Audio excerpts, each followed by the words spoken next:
Namaste, angels. This is the bi-weekly reading for the air signs, Gemini, Libra, Aquarius. Decided to do this one up next after I finish my earth sign videos because Aquarius, some of you guys will be having some birthdays soon. The sun enters Aquarius during the period of this 2 weeks. So I definitely wanted to get to your reading and see what comes up for you guys. So this reading covers the period of today, what is now today, Monday, January 13th, through Sunday, January 26th, 2 weeks from now. Quickly, first, I'm just going to go over some other things that are going on during the 2-week period, and then we'll get straight to the cards. So January 13th, today at 1:39 p.m., Venus enters Pisces at 0 degrees. January 16th at 1:31 p.m., Mercury enters Aquarius. So you see why I had to mention this. Also 0 degrees.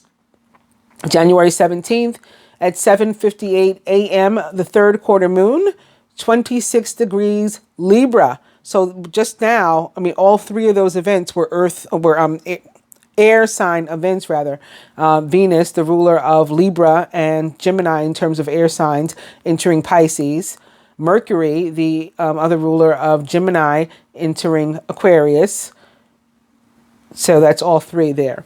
And then the third quarter moon taking place in Libra, also ruled by Venus. So January 18th at 5:31 a.m., Pallas, the asteroid, enters Capricorn, also 0 degrees. And then January 20th at 9:55 a.m., the sun enters Aquarius, 0 degrees. All of these 0 degree events. I've been feeling that that's why the Fool showed up so much during my readings this week, but who knows? But of course, that's Major Arcana card 0. I saw it in the general. I saw it in the love reading. I saw it in some of the earth sign videos that I did, the astrological readings, and I'm like, that Fool is here again. It's a lot of 0 going on right now.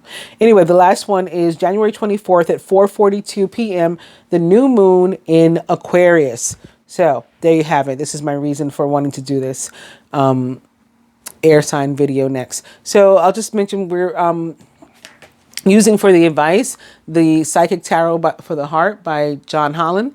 And this 9, Rest and Reconsider, is basically like a 9 of Wands. And since all his cards, or all the cards in this deck, are related to love, this one tells us that we may want to take a step back from some, love issues, concerns, and or romantic relationships, and sort of like regroup, get our strength back, and come back. We are not defeated. Like, we may have experienced something, there was a challenge, and we were down, but we were never out. And so this is like about perseverance, just like the 9 of Wands is. And so it tells us maybe take a step back, maybe do some meditation, rethink, change your focus, change your perspective, and then come back to fight another day, or to decide that you're not fighting anymore. That you don't have to fight every battle. Sometimes we can walk away. We don't have to engage. So this is all about you figuring out what you want to do that is going to help you to keep going. And again, persevere.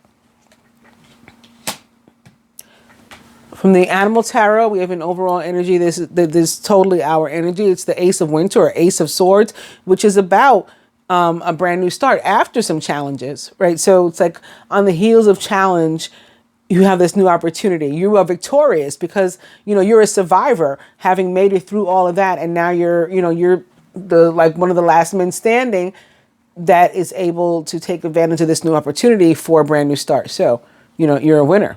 Implementation of your brilliant new idea may get off to a rocky start, but keep going. The challenges will help you to refine your plan and to reshape your goals into something even better. The Ace of Winter or Swords can also be about truth coming out, or some sort of news coming out. And we cut through all the bullshit to get to the real meat of the matter. Just going to mention, it is upside down, but the 9 of Winter or Swords is right behind this Ace of Winter. So this can be indicative of like sleepless nights, anxiety, maybe even depression. But, typically the way I pick it up, it's more anxiety. It's a nervous energy, and that's very air sign-like. As a matter of fact, our planet and some of our signs rule the nervous system. Mercury does. And so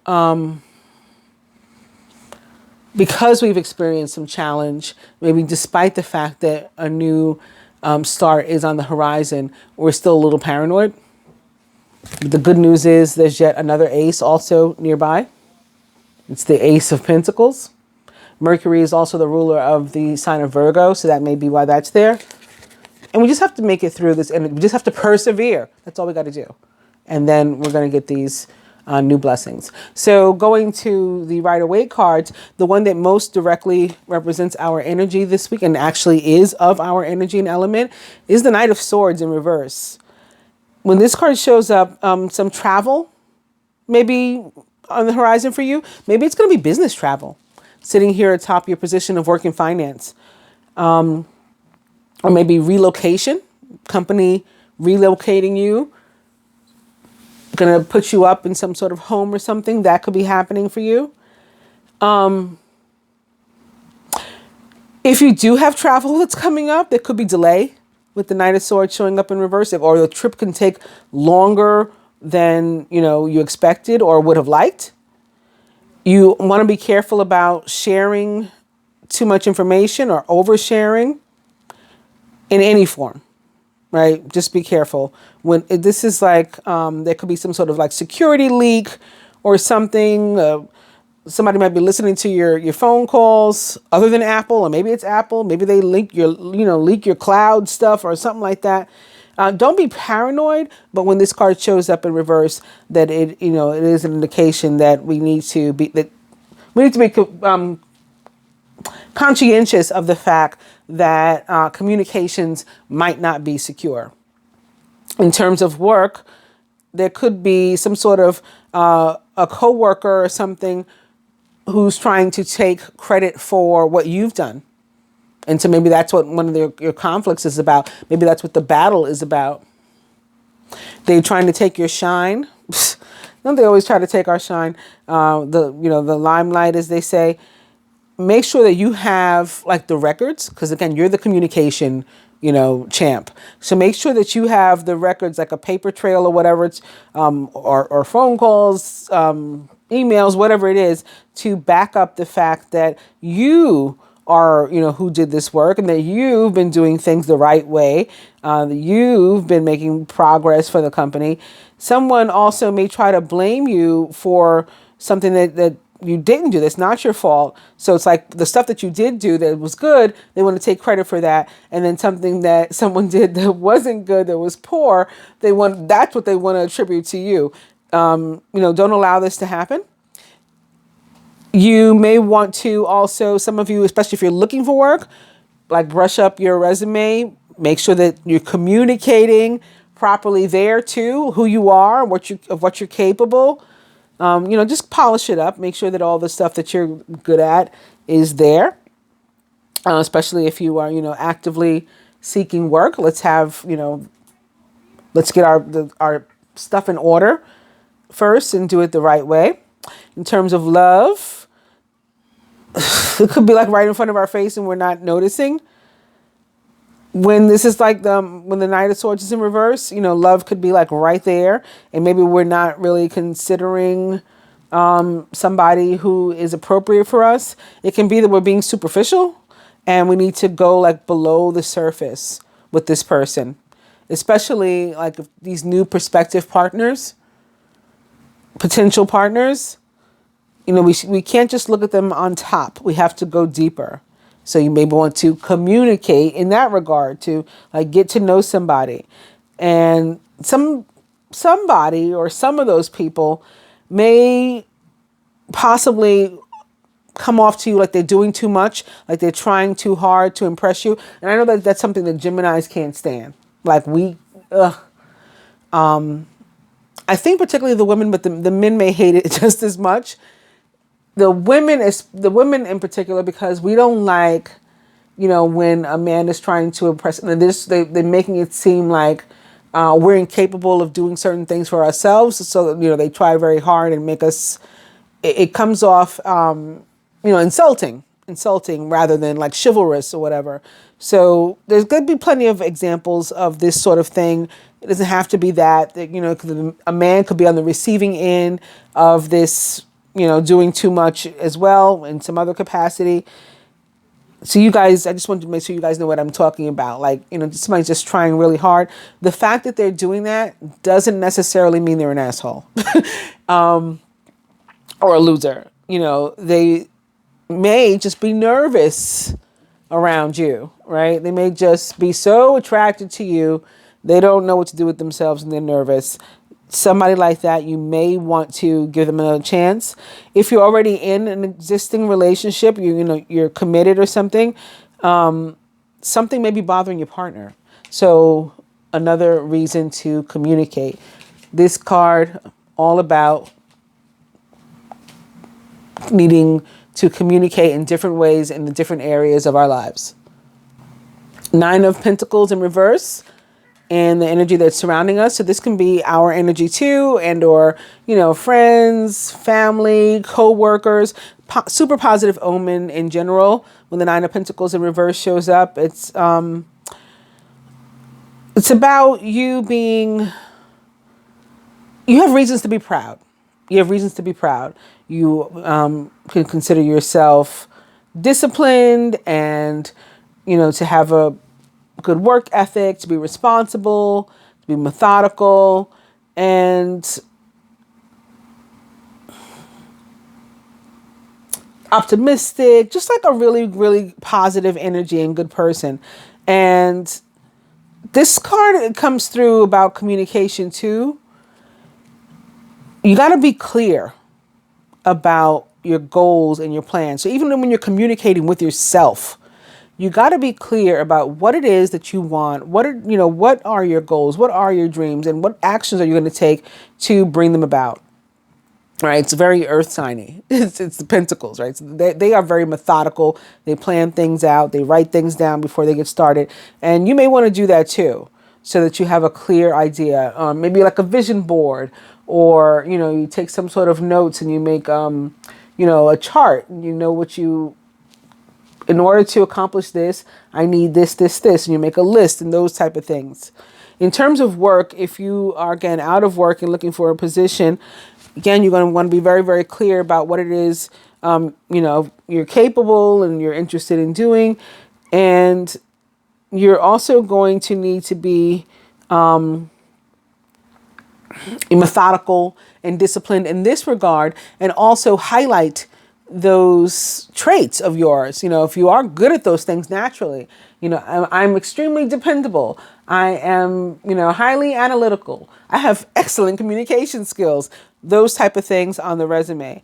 If you're already employed, you still got to make sure that the people that you work with are capable of what you're, are aware of what you're capable as well, and that the fact that you're working hard. Because if you appear not to be, that will help them to believe that this other person that tries to claim, if this happens to you, that they're the ones responsible for all the good work, they may believe that about you if it looks like, you're never doing anything, when they happen to, say, well, let's, peek in on so-and-so and see what they're up to. It looks like you're not doing anything. Oh, I guess that other person was right. They really are responsible for everything, and this person does nothing. We don't even need them here. You know what I mean? So we want to be careful of that. In terms of love, if you're looking for a relationship, you can't, it's not going to fall out of the sky and hit you in the head. You have to be willing to communicate. You got to be willing to talk, got to be willing to meet people. And maybe more importantly, or at least equally as important, you got to be willing to listen. And, hear what other people have to say, get to know people. And this may be a means for going deeper, for going below the surface, because you're really paying attention, attention with intent to what the person's trying to convey to you. You're looking beyond just what you see, on the outside of them, and you're paying attention and trying to get to know and understand what is inside. And with it, sitting here next to this Knight of Swords in reverse, all of those same things that I talked to you with about this coming through in here now too. If you are already in a relationship, it's just basically the same message. You still need to communicate and make sure that you're listening to your partner as well, and hearing them out, respecting and accepting their perspective, even if it's different from yours. It's okay to have a difference of opinion, even with our romantic partners. So Queen of Swords, this is our energy, particularly the sign of Aquarius, because as it relates to traditional tarot practice, at least, the queen in the tarot of a given element, in this case air, tends to represent the fixed sign of that element. And for us, for air, that is Aquarius. So, but of course, this is all of our energy here. Gemini, Libra, Aquarius, this is all of ours. So she's here in the position of work and finance. When the Queen of Swords shows up in relation to your finances, it can mean, an actual person, and maybe even more specifically, an actual woman will be very instrumental. She's a strong woman, right? Strong, smart. She could be very instrumental in furthering your financial life and bettering your financial life. She might be like a bookkeeper or maybe some sort of financial advisor, giving you, the tips for your stocks or your bonds or what to purchase and where to invest and all that kind of stuff. Whoever she is, she might be your boss at work specifically, or even a co-worker, maybe that's a little bit older than you. You can learn a lot from her. She is smart, and you should be open to listening to what she has to say, right? And communicating with her. In terms of work specifically, because that was like finances, you probably have a lot of ideas and things that you feel like you want to contribute. This is not necessarily the time to just be like a know-it-all and pushing all your ideas on everybody. Also, somebody may communicate something in a way that you don't like. You may feel even like it comes off as a slight or whatever. Be careful about popping off at every perceived disrespect, right? Because not everything really is. If you're looking for work, the Queen of Swords is a wonderful person for that. When she shows up, it means that you are really in a position to be able to present yourself in, a really professional capacity, and come off as somebody who this entity should want to hire. There may be a person or people, and maybe again, more specifically, a woman or women in your life that can help you, like to, give you advice, point you in the right direction in terms of, applying for this job. So maybe one is good at fixing up the resume. They can help you with that. Maybe one is going to help you with how to dress and, how to pick out a suit or a dress or an outfit, whatever, the right shoes, all that kind of stuff for yourself. Somebody like that. Because she's sitting here next to the position of love and romance, I just want to mention what the Queen of Swords means in that regard. Again, she's a good woman and very strong, very opinionated, very smart, can really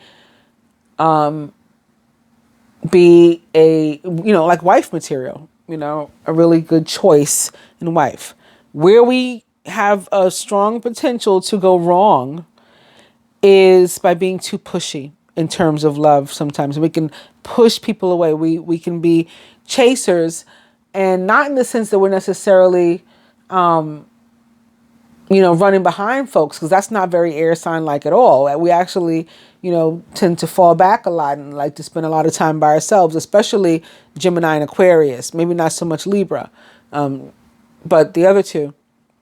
But with the love relationships, sometimes, if we're interested in somebody, we can lay it on too thick and we can smother, so even though we appreciate our alone time and being by ourselves a lot of the time, when we're, in this moment of connection, sometimes we can be just like too much, it's just too much, too intense, too strong, too powerful, too mothery, all kinds of stuff. So we just want to be careful of that and allow things to happen more organically and naturally. Let the people come to us or meet us halfway is really best. And that takes us right into the actual placement of love and relationship, where we have the Four of Cups in reverse.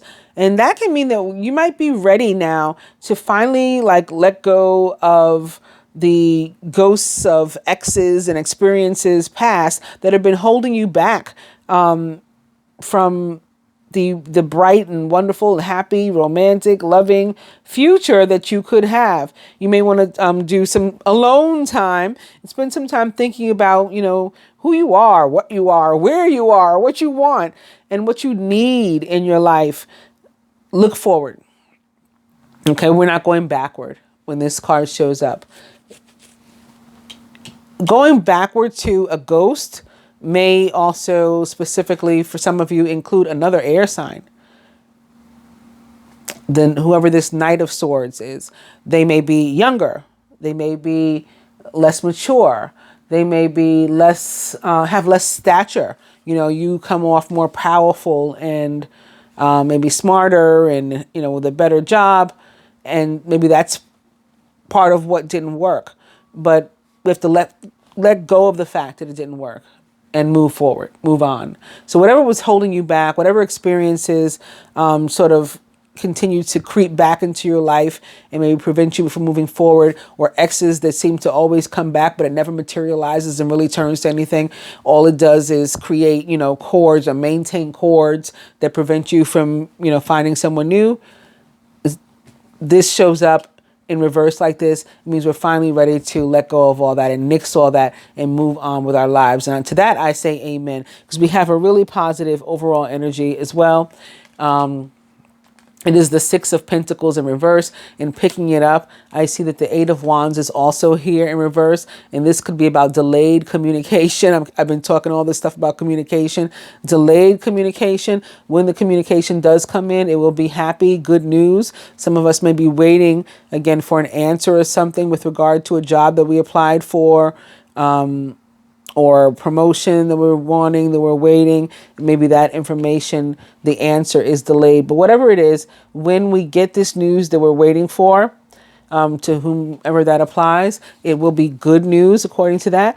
But the Six of Pentacles in reverse, that's our overall energy, can signify that, you know, the Six of Pentacles is all about charity, right? The ability to both give and receive. Not only the ability, but the desire to, like, to share with each other unconditional love, and definitely about being charitable. And this is sort of like about stuff falling out of the sky sometimes. It's like abundance falling out of the sky.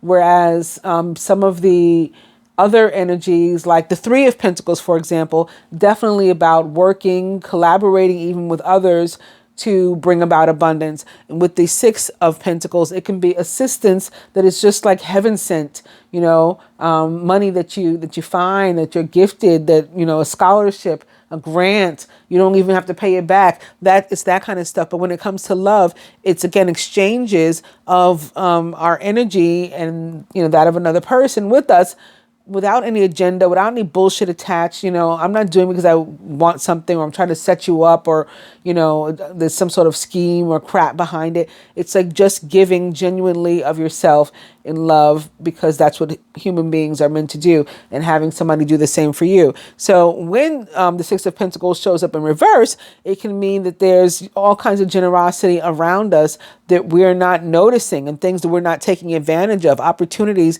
that we are missing. So it's time to open up your eyes, and also to always exercise like an attitude of gratitude. And I'm going to say that that's even more so the case with also the Four of Cups being here on the table too. Attitude of gratitude. And that helps the flow of abundance to always continue to move in a healthy way. Love too has to be able to pass both ways. So we have to be, again, open to both giving and receiving. A lot of us don't do very well at receiving, especially like this Queen of Swords type, because she can do everything, right? You know, so it's like, what do you mean receiving? I'll do this. I'll give you. I'll take care of that. I don't need help. And it's not really true. As a matter of fact, I posted something. Oh, I mentioned on a video not too long ago that I had been watching this other YouTube tarot reader. And it's funny, like I never did before, but like more recently, he keeps popping up in my feed, maybe because I caught him the one time and I clicked on it, and now every now and then he pops back up. And in any case, turns out we went to the same college, a black university in Pennsylvania. We both majored in biology. We're both here, not doing biology, but doing tarot readings on YouTube. I don't know what he does in his other capacity, the rest of his life. But I just thought it was funny that, we majored in biology, each of us, and we're here doing YouTube. We didn't go to school at the same time. I think I'm older, if I remember correctly. But in any case, I had his channel had popped up and video had started. And so, I wasn't sitting there like, not doing anything and watching it, but I was listening and stuff. And I came over and I saw a comment on my, on the video. And the video that he had done was about one of his clients having gifted him some tarot cards. That's what it was. That's why I was like, I wasn't just sitting there. I think the video just started and I didn't stop it. I stopped to listen instead, but I was like walking around my room doing stuff. But I had come over to the computer and I saw this comment that said, you talked about how you have difficulty receiving. You must be an Aquarius. And I had never thought about it. But that's another, I never thought about it, but I too am in large part, an Aquarius. And I think that's another thing we have in common too. Like, I think he's a Gemini moon and I'm a Gemini sun, but I'm an Aquarius moon. I think he's an Aquarius rising. It's like something like that. It's really funny. And maybe that's how we ended up in the same line of, with the same career interests or whatever initially. But in any case, I say all that to say, air signs can have a hard time with this and with this. And so maybe that's your task over these next 2 weeks, to be open to allowing people to help you and to give to you. And, you don't have to do everything. So you don't have to push yourself on in love. Let somebody push themselves on you. Let somebody meet you halfway. Let somebody give to you. Let somebody want to treat you. Let somebody want to, take care of you and be charitable to you. That may be what your fresh start is all about, right? This is a brand new path, maybe, that you're going to be walking. Let's see what else comes up with advice.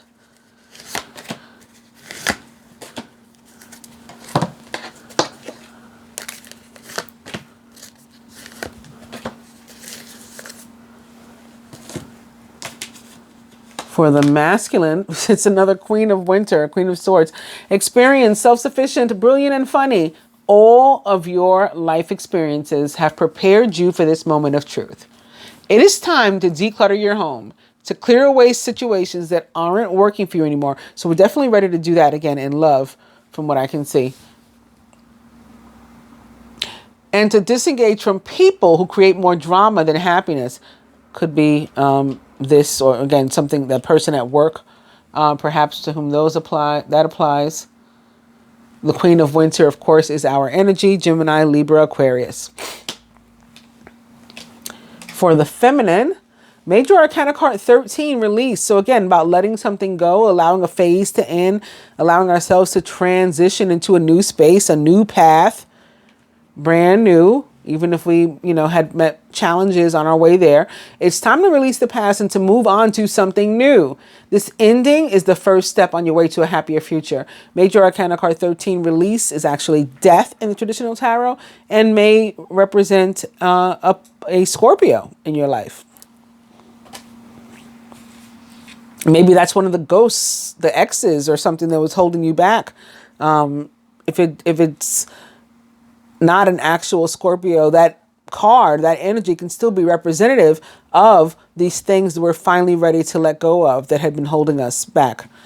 From the Psychic Tarot for the Heart, simply love. This too, I think, is it's like a Six of Cups. So somebody could be returning to your life. There could be a soulmate connection as it relates to love. Could be something going on, bonds with children. That's why a child is showing up here. When the Six of Cups shows up, there could be something happening with children. I definitely don't feel anything negative And it's just about, meeting and greeting everybody with love, and everything that you do, having it come from a place of love with the 6 showing up here. It might be encouraging you to be a little bit more emotional as well. Not so like stoic. Lastly, for the feminine from the Psychic Tarot for the Heart, it is card number 7, Crown Chakra, which is also totally our energy. The air signs rule the communication centers. That's the crown chakra, the third eye chakra, the throat chakra. I will read this card from the book. I'm just grabbing it here. I love when I open like right to something. Color associated with this card is violet. A sound of Om, O-M, can be used if you're in some sort of meditation over the crown chakra. The element to which is connected is thought. Again, that's our element. Especially those of us ruled by Mercury. So in this case, the Geminis. The gland to which is connected is the pineal gland. That's the third eye. So again, that's a communication center. That's why we rule it. And key words associated with the card are I know.